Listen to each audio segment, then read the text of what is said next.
Hello everyone, Bridget Casey from Bridget Casey Designs here today for ScrapbookPal.com. And today here's a sneak peek of what we're going to be using. We're actually doing two projects today. I'm super excited. I just wanted to use everything in the set, so I had to make two cards. So the set that we're using is Hops and Peeps from Catherine Pooler Designs. And it's a super adorable set for spring or for Easter and really all year round because you have those butterflies and some flowers and vines. So really this set is an all year round set that could stay in your all year round stash. Even though you could think, well, it's kind of, a spring or a holiday set, it really could be used throughout the year. So I stamped my Hops and Peeps, and I stamped two of them. We only end up using the hop in this video, actually, but I left the coloring of the peep in just in case you get this set home and you're like, geez, I wonder what color I should use. So just to give you an idea. And I didn't know where I was going at this point, so I figured I would color them both, and I thought I'd have them both on one card, but it didn't work out that way. So as you can see, I have the Copic colors listed on the screen because I did go kind of fast with the video because I wanted to show you two cards. In the end, I didn't intend to create two cards, but since I did, I wanted to show you both cards, and the coloring was super duper simple, and so I really sped up the coloring a little bit more than I normally do. So I did put the Copics on the screen so that you can see those. And if you haven't checked out this RV combo, check that out. I like it. It's a pretty nice combo, and I think I will use it through some of my other Copic coloring. So here I'm going through and I'm getting my paws and wings and Hops and Peeps in place, and then I'm going to run them through and die cut them, and there they are, miraculously die cut. Look at that, the magic of television. Now we're going to use a Catherine Pooler background stamp, and this is called Light as a Feather. I had been looking for the name there so I could share that with you. And then we're using Distress Oxide Speckled Egg. I haven't used this much. It's a gorgeous color. So I thought, how fitting when I was looking at my colors trying to choose. So I like to just lay my cardstock over the background stamp, and then I'll just clean my stamp off and we're good to go. And it didn't come out, every line perfect, but that's okay. I like that. So Distress Oxide inks take a bit to dry, so you can clear heat emboss with them. So I'm going to do that. So I'm going to clear heat emboss the Happy Easter sentiment. It just, to me, adds a special extra touch when you see that shiny on the front of the card. So we're going to cut a heart with the Happy Easter in the center of it, and this will be what our hop is going to hold. And I just love this just on that background. I'm like, ooh, that's pretty. But we have our hop. We have to have our hop on here. So I'm adding some foam adhesive, and then I'm going to pull off the top two pieces of foam adhesive and just get my hop where I want him to be. And then I'm going to bring in my tape runner and just put some adhesive on the back of my hop.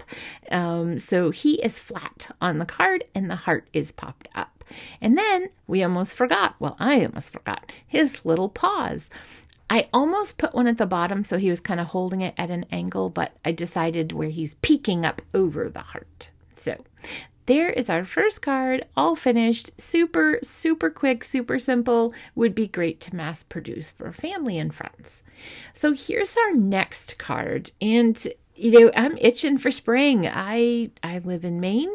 I like living in Maine, but we have winters, we have snow, we have mud. So I'm ready for spring and green and bright and pretty. So this card kind of celebrates that. And I was super excited to use the Nuvo Happy Daze, D-A-Z-E, embossing powder. I didn't know what I would use the yellow embossing powder for, and this project worked perfect.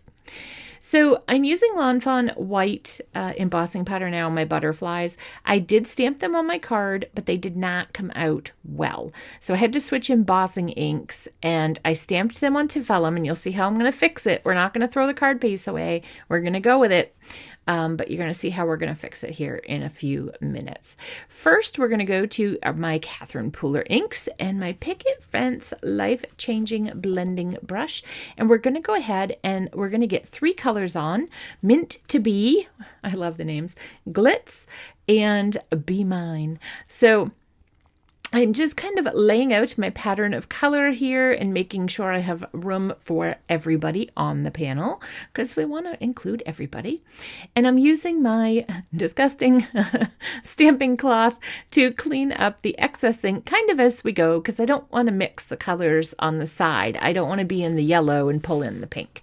So, it's okay if I pull pink and pink, but I don't want, pink and green or pink and yellow. So I'm going back and forth once I've got it. I want to make sure I don't have those white spots in between the 2 colors. I want to make sure that they're blended well. Now, these inks do dry pretty quick, but they don't dry instantly. So it's going to take a bit for them to soak into the paper. But I was super happy there. So I wiped off my butterflies of the excess ink, because that's what embossing will protect, so it'll keep nice and white. Now I'm spraying it with the Avery L Clear Shimmer Spray. And then give it a second to sit and then lift up the excess. Now I'm showing you, I'm bending up the butterflies at that section. I don't want to score them because I don't want to mess with the embossing powder, but it was thick enough where I could just take my nail and just kind of bend it back. And then it looks like they're flying. So now I'm putting some Scor-Tape on that section of the butterfly, the 1/8 inch. And then I'm leaving that up. See, I'm putting the body flat and the wings, where I bent them a little bit, they stick up. So you can see the outline of my butterfly where I did white heat emboss, but it didn't come out so great, but you can still see it behind, and it works perfectly.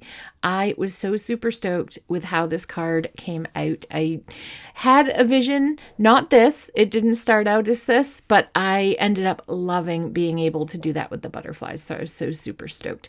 And then we will bring in our super cute hop, and there we go. So we were able to fit in 2 cards today. So both, I think, super quick, super easy to mass produce.